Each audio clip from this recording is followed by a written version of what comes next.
Hola a todos, mi nombre es Héctor Varillas, soy estudiante de la carrera de Derecho, en esta ocasión de la clase de Privado 4, la cual habla de los contratos civiles y mercantiles. Estudio en la Universidad Nacional Autónoma de Honduras, en este caso el segundo periodo académico del año 2021. Y sean bienvenidos a mi podcast educativo. En esta ocasión hablaremos de 4 contratos específicos que son la transacción, la fianza, la prenda y la hipoteca. Además también estudiaremos un poco el tema de los cuasicontratos y obligaciones que nacen de la culpa o de la negligencia, apoyándonos siempre en nuestro Código Civil, en nuestro Código Mercantil y el libro de contratos en particular y cuasicontratos del autor y abogado hondureño Reinaldo Cruz López. Empezaremos hablando sobre las transacciones. La transacción está definida en el artículo 2000 del Código Civil de la siguiente forma: un contrato en que las partes terminan extrajudicialmente un litigio pendiente o precaven un litigio eventual.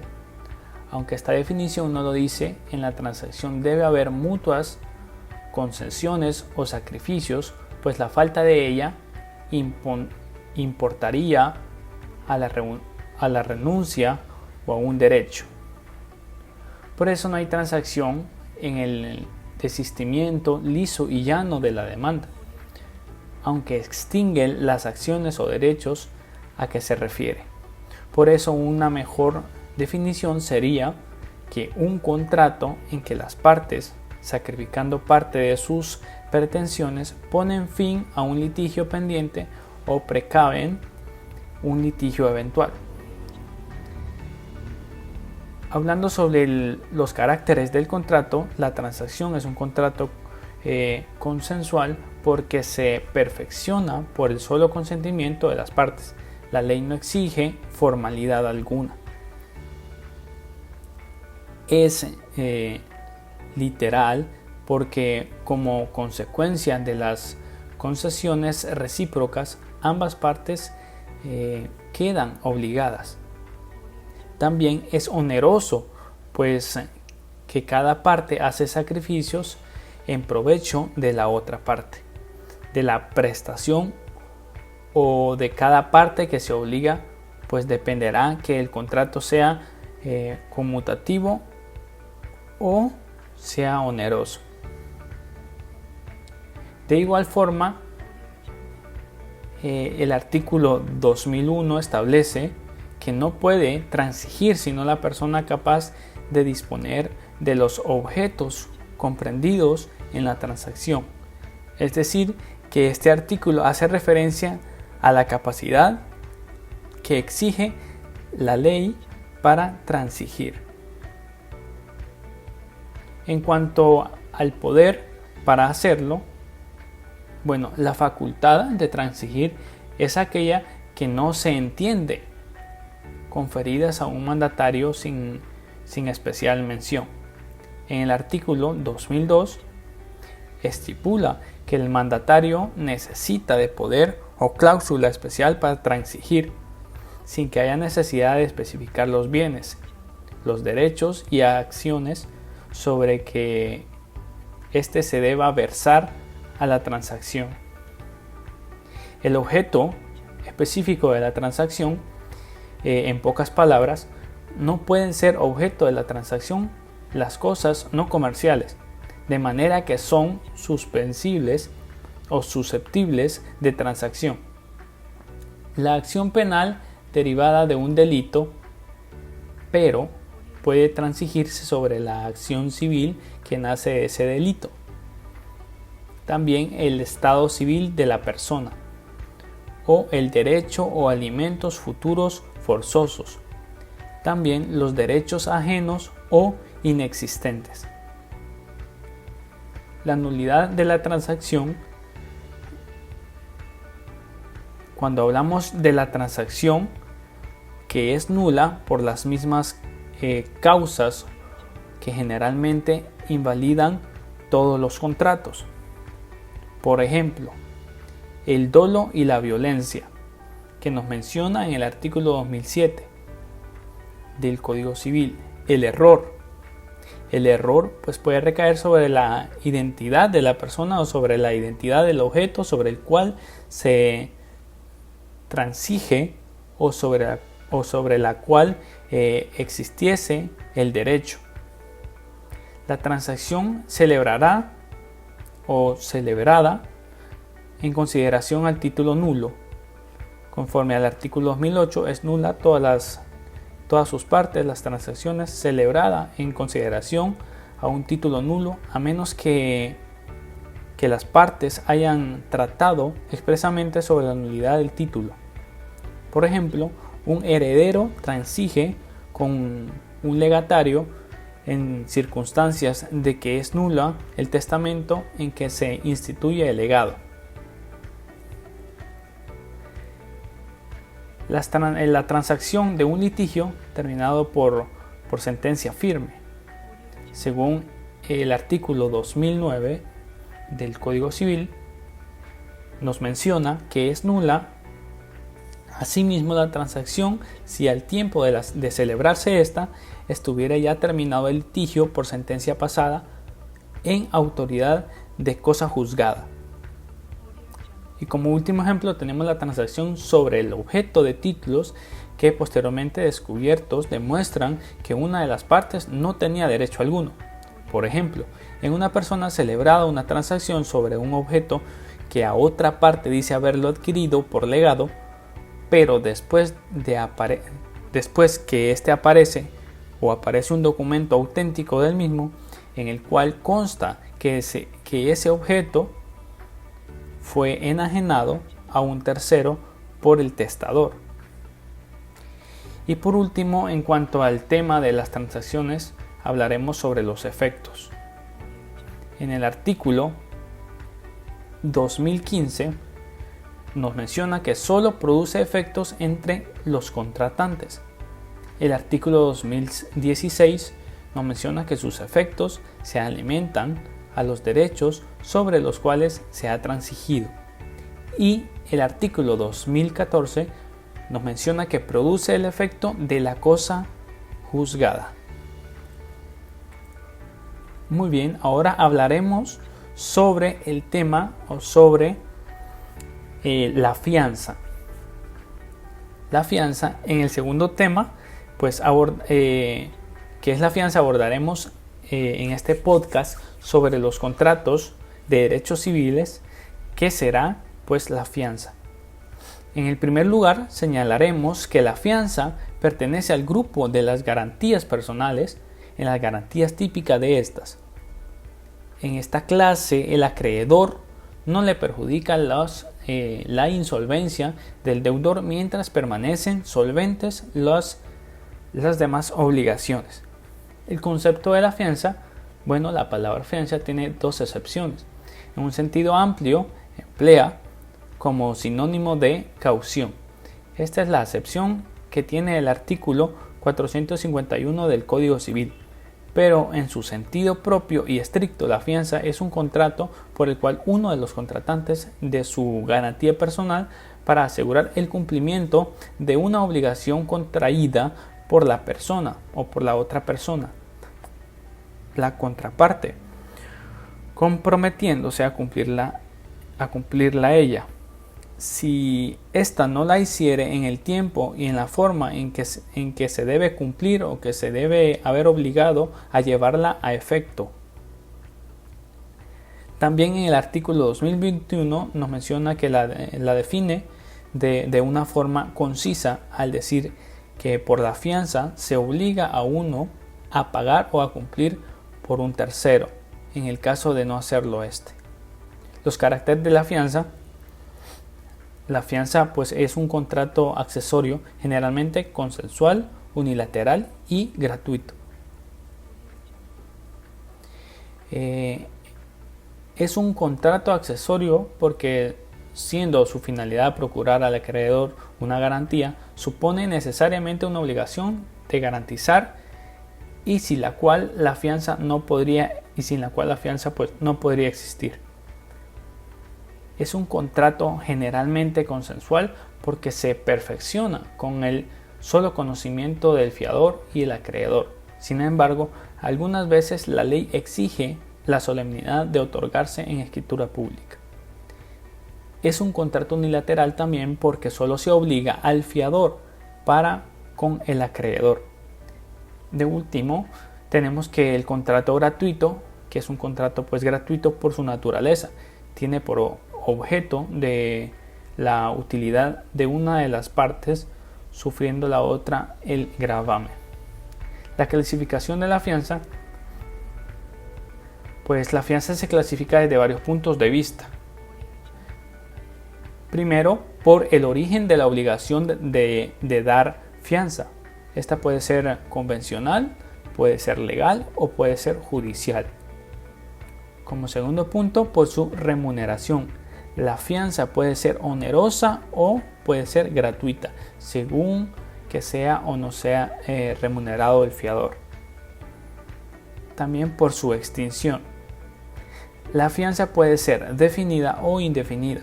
El artículo 2026 nos menciona que la fianza definida o determinada es aquella que se constituye por una suma o por una obligación determinada. En tal caso, no puede extenderse a más de lo contenido en ella. Y la simple, indefinida o indeterminada es aquella a la que no se le pone límites prevenientes determinados en el contrato.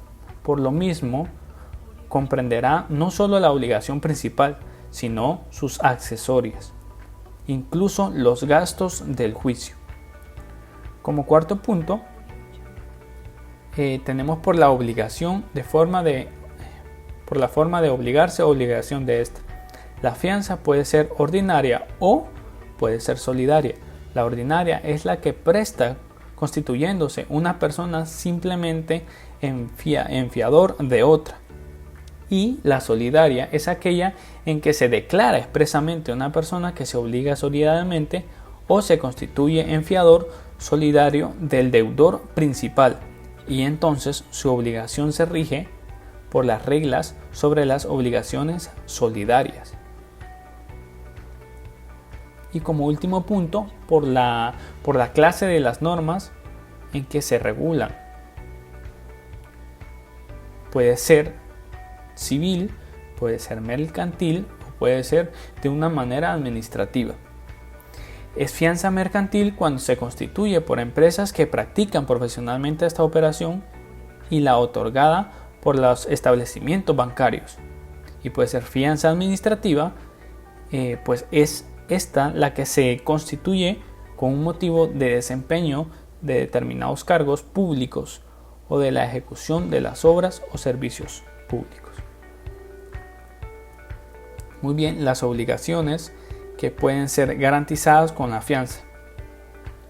Pueden ser garantizadas con la fianza todas, la obligación válida, cualquiera que sea su fuente.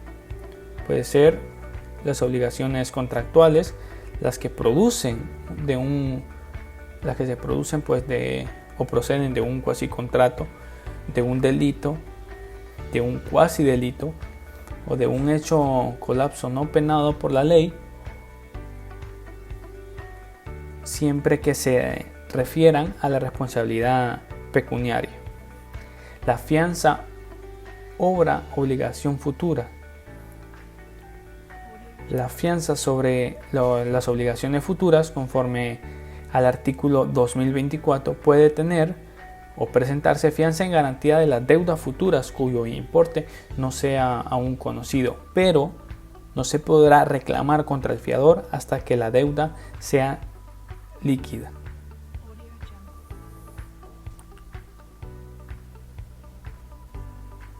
La calidad que debe reunir el fiador. Dice el artículo 2027 del Código Civil: el obligado a fiador debe presentar persona que tenga capacidad para obligarse y bienes suficientes para poder responder de la obligación que garantiza. En cuanto a la pluralidad del fiador, dice el artículo 2036 que siendo varios los fiadores de un mismo deudor y por una misma deuda las obligaciones o la obligación a responder por ella se divide entre ellos. Ahora, pasando a otro punto muy importante, que es los efectos de la fianza. Los efectos de la fianza: en el primer lugar tenemos el efecto de la fianza entre el fiador y el acreedor. El fiador no puede ser comprendido a pagar al acreedor sin hacerse antes excusión de todos los bienes del deudor. Para aquellos que no saben el significado de excusión, pues es el procedimiento judicial para obtener el pago a expensas del deudor principal antes que pueda proceder a obtenerlos el fiador. Dice el artículo 2030 que la exclusión no tendría lugar sino en caso de cuando el fiador haya renunciado expresamente a ella, como primer punto, y segundo punto, cuando se haya obligado solidariamente con el deudor. También en el caso de que quiebra o concurso del deudor. Y como último, cuando éste pueda ser demandado judicialmente dentro del país, dentro de Honduras. Y en un segundo caso tenemos los efectos de la fianza entre el deudor y el fiador. En estos efectos, para su estudio, el abogado Reinaldo Cruz López los divide en dos grupos: los que se producen ante los que después del pago hecho por el fiador al acreedor. Bueno, los efectos que se producen antes están completados en el artículo 2042 del Código Civil. Dice que el fiador, aún antes de haber pagado, puede proceder contra el deudor principal. Como primer punto, cuando se ve demandado judicialmente para el pago. Segundo punto, en caso de quiebra o concurso o insolvencia. Y tercer punto, cuando el deudor se ha obligado a relevarle o revelarle la fianza o un plazo determinado y este plazo pues haya vencido. Cuando la deuda ha llegado también a exceder a hacerse exigible por haber cumplido el plazo en que ha de satisfacerse.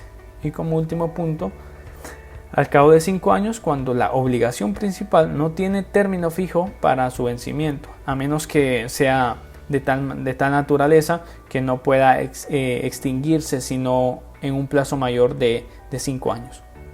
Ya haciendo referencia a los efectos que se producen después de haber pagado el fiador, se produce también lo siguiente: el derecho del fiador de ser reembolsado o indemnizado por el deudor de los gastos que se le ocasionaron por el cumplimiento de la obligación afianzada, según el artículo 2037 de la indemnización, pues comprende la cantidad total de la deuda, también los intereses legales de ella, desde que se haya hecho saber el pago al deudor, aunque no lo produjese para el acreedor. También los gastos ocasionados al fiador después de poner en conocimiento del deudor que ha sido requerido para el pago. Y como último, los daños y perjuicios cuando se proceda. Y segundo efecto es el derecho de subrogación, que es aquel que en virtud del cual el fiador viene a ocupar un lugar a la misma situación jurídica del acreedor con relación al deudor. La extinción, cuando hablamos de la extinción de la fianza pues se extingue por vía de consecuencia, o sea, de modo indirecto o por vía directa. Así lo reconoce el artículo 2046 al decir que la obligación del fiador se extingue al mismo tiempo que la del deudor y por las mismas causas que las demás obligaciones. Vamos a poner dos ejemplos. Por vía de consecuencia, que cada vez que se extinga por un medio legal la obligación principal, pues como ya sabemos, la accesoria sigue la suerte de lo principal, y por la vía directa de la fianza, que ésta se extingue por las mismas causas que las demás obligaciones, por confusión, por la dación del pago, por la liberación de uno de los fiadores, por la prórroga concedida del deudor y la imposibilidad de subrogarse al fiador en los derechos del acreedor. Y ya en nuestro último punto de este tema de la fianza está la fianza legal y la fianza judicial. A estas clases de fianza le son aplicables las mismas reglas dadas para la fianza convencional, pero en estas pues se trata siempre de la obligación preestablecidas que la ley trata de asegurar, imponiendo esto la necesidad de la garantía, ya sea personal o real.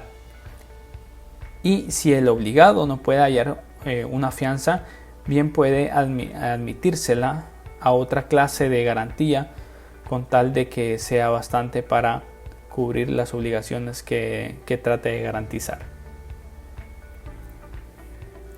Ahora hablaremos sobre el siguiente tema, que es la prenda. La prenda, como podemos hablar, la prenda pues es un contrato por el cual se entrega una cosa mueble o un acreedor a quien lo representa, en garantía de su crédito, otorgándole la facultad de perseguir la cosa entregada y pagarse preferentemente con el producto de su realización si el deudor no cumple la obligación garantizada.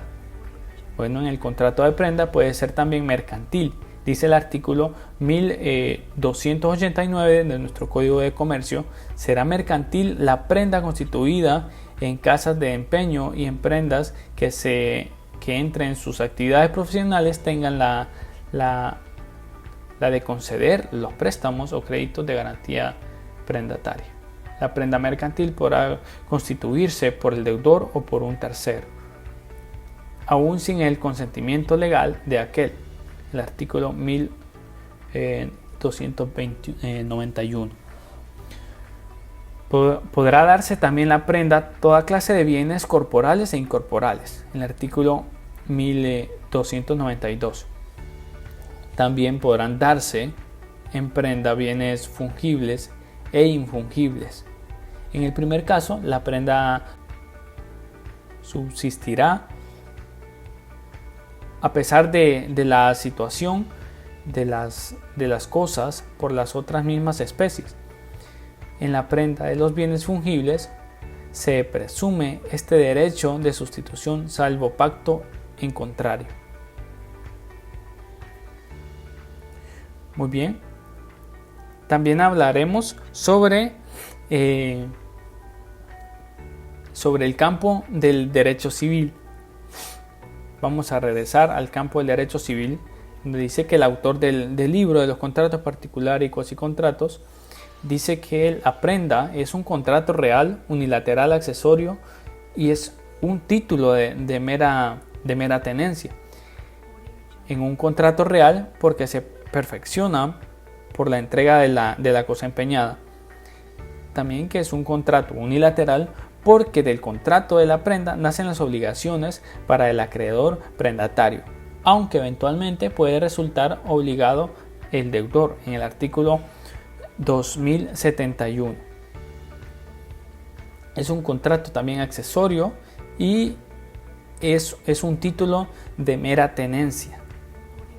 Hablando sobre los caracteres del derecho de la prenda, pues es un derecho real que nos menciona en el artículo 610. En consecuencia, otorga al acreedor el prendatario el derecho de persecución, que le permite ejecutar su crédito en los bienes empeñados, aunque el deudor haya enajenado. También es un derecho mueble. Con la prenda recae la necesariamente sobre los muebles. Tiene por lo mismo ese carácter que nos menciona en el artículo 611. Es un derecho indivisible. La prenda es indivisible, aunque sea divisible la obligación principal y la cosa a empeñar.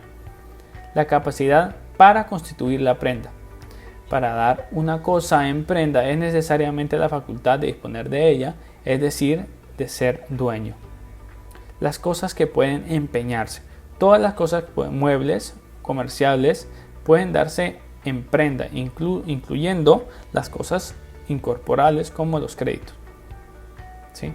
Las prendas también sobre cosa ajena, conforme al artículo 2058, es nula la prenda de la cosa ajena sin el consentimiento expreso del dueño.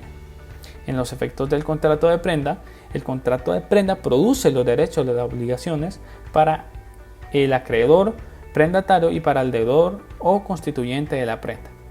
Los derechos del acreedor prendatario: el derecho de retención, el derecho de persecución, el derecho de percibir los frutos o intereses de la prenda. También tenemos el derecho de empeñar la prenda y tenemos el derecho de la venta y el derecho de la preferencia. En cuanto a las obligaciones del prendatario, como bien dijimos, en la mayoría de los casos, además de los derechos también, hay que cumplir con las obligaciones. En el caso de las obligaciones del acreedor prendatario son muy simples. Las obligaciones de conservar la cosa, la obligación de no usar la prenda y la obligación de restituir la prenda. Cuando hablamos de la obligación de no usar la prenda, es sin el consentimiento del dueño. Ahora vemos la otra cara de la moneda, que serían las obligaciones y los derechos del deudor. Los derechos del deudor, ostenta los derechos de hacer depositar la prenda en tercera persona si el acreedor abusare de ella. En el artículo 2074, derecho de cambiar una prenda también por otra de igual o mayor valor, comprobando la necesidad, lo mencionado en el artículo 2069, o del derecho a que se le indemnice por la pérdida a los deterioros que ésta pueda sufrir por la culpa o negligencia del acreedor prendatario. En cuanto a las obligaciones del deudor, no contrae las obligaciones derivadas del contrato de prenda, que es unilateralmente, pero puede eventualmente resultar obligado a pagar los gastos necesarios para conservar la prenda. Esto está mencionado en el artículo 2079.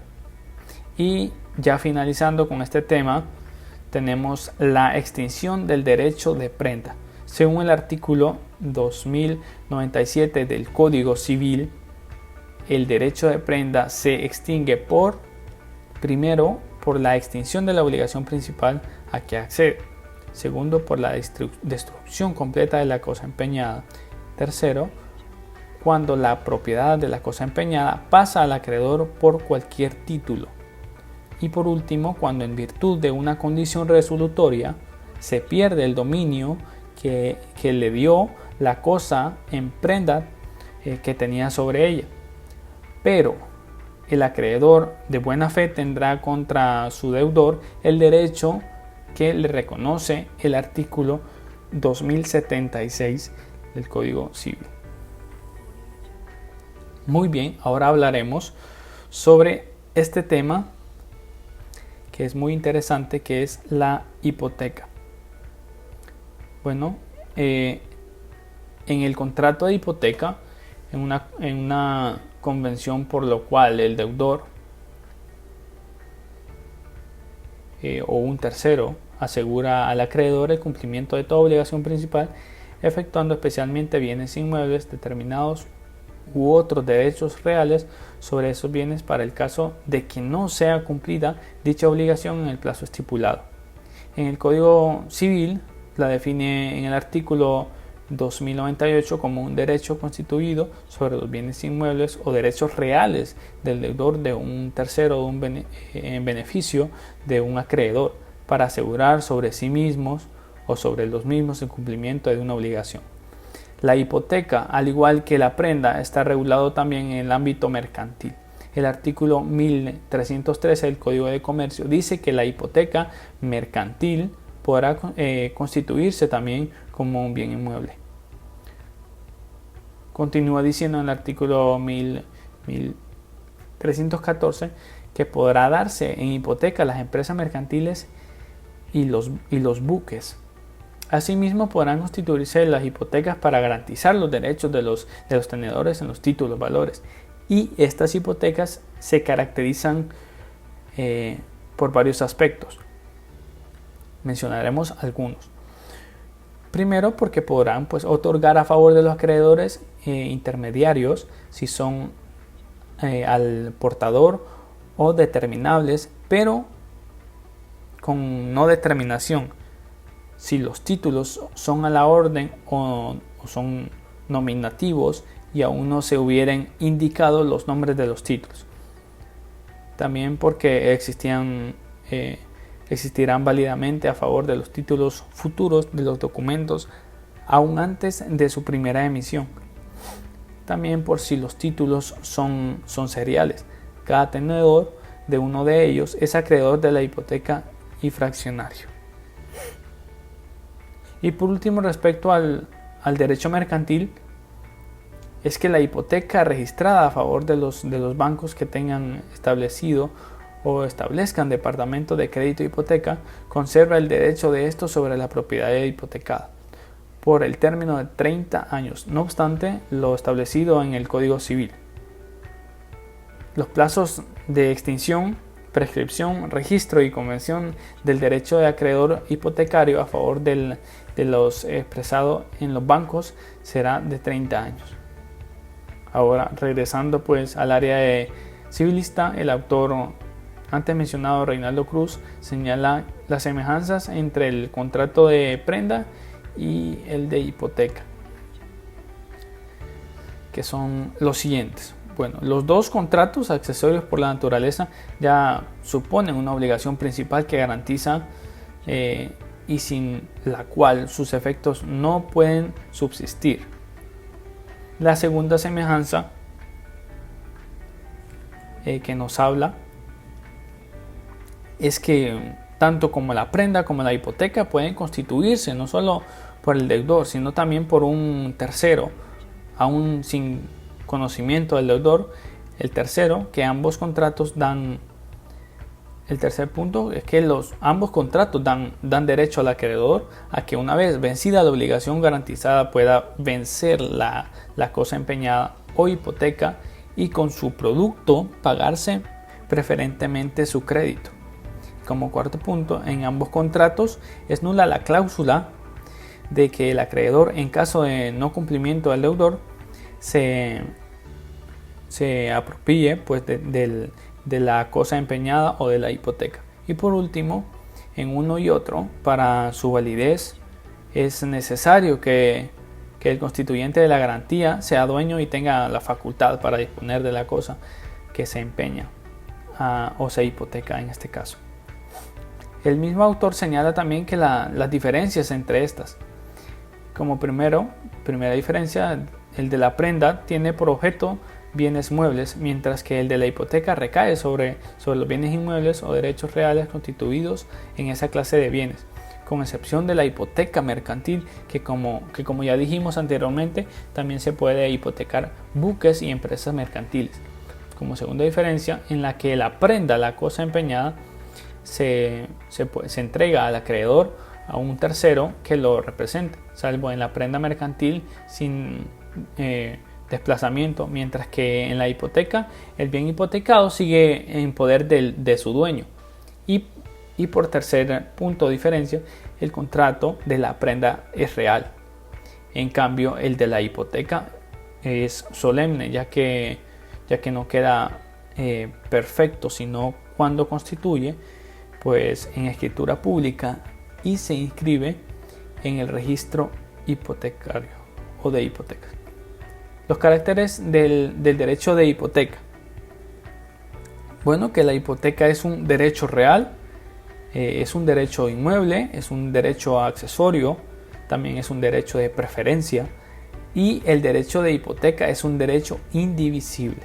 Las clases de hipoteca, hay dos clases de hipoteca: la convencional, que es la que se constituye por el acuerdo de las voluntades entre el acreedor y el constituyente, que este puede ser el mismo deudor o un tercero.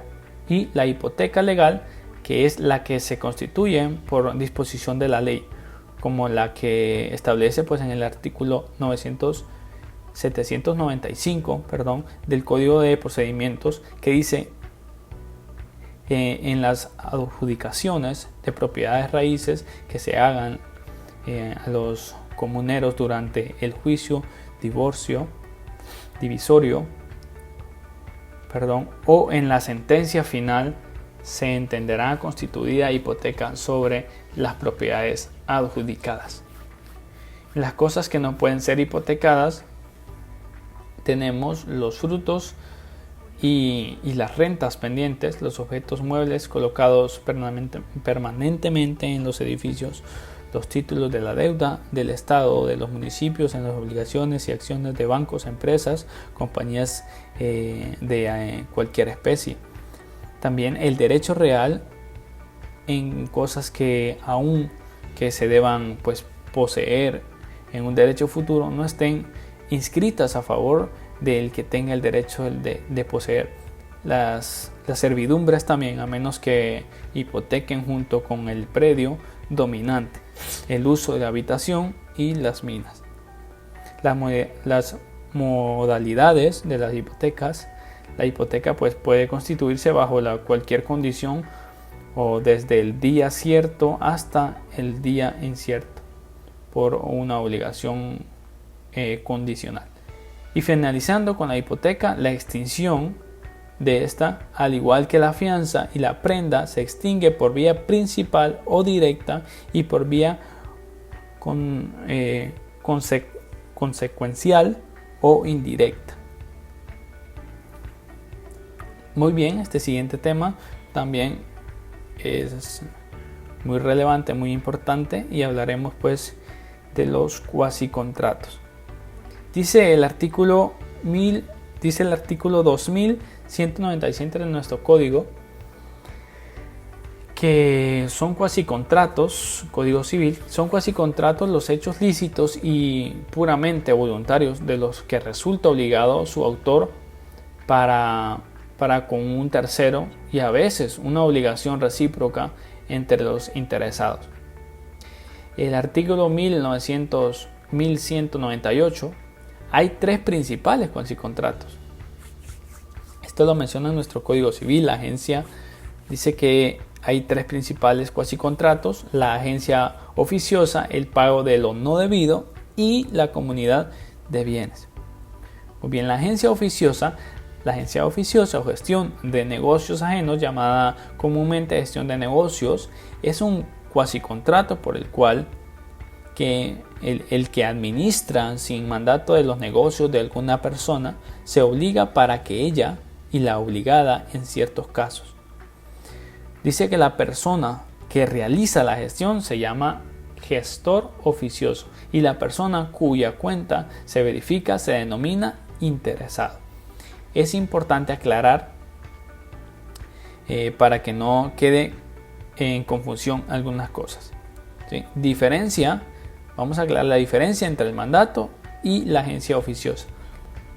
El mandatario actúa en virtud de poderes que le ha otorgado el mandante, y el agente carece de poderes. En el mandato es un contrato y la agencia oficiosa es un cuasicontrato. El interesado se obliga solo a la condición de que la gestión le sea útil, y en medida de esa utilidad el mandante hace de antemano suyos los actos del mandatario. Se obligan independientemente del beneficio que le reporten los actos de este. Y como tercer punto de diferencia, el mandante debe ser capaz. El interesado se obliga por parte del agente, aunque sea incapaz, puesto que las obligaciones que contrae son ajenas a su voluntad y tienen fundamento únicamente en la equidad. En cuanto al pago de lo no debido, hay pago de lo no debido cuando se recibe alguna cosa que no había derecho a cobrar y que por error ha sido entregada. El artículo 2206. Dos son los requisitos necesarios para la existencia de este cuasicontrato: que el pago sea indebido y que se haya hecho pues por error.